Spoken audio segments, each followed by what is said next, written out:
దగ్గర ఒక్క మాట అన్నాడు. ఏమనంటే జయశ్చది బలో రామో లక్ష్మణశ్చ మహాబలః.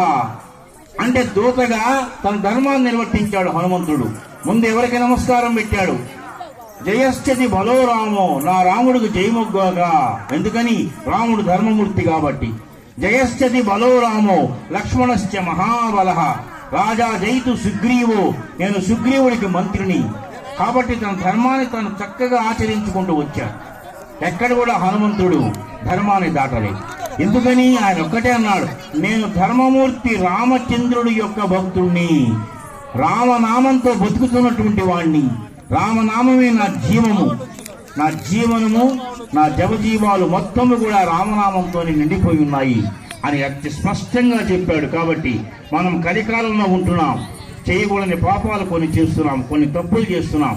కాబట్టి వీటి నుంచి మనం బయటపడాలంటే చక్కగా సాధ్యమైనంత వరకు రామనామ స్మరణతో మన జీవితాలను మనం, ఎందుకంటే నిశాచరహరం, నిశాచరుల్ని సంహరించేటువంటి వాడు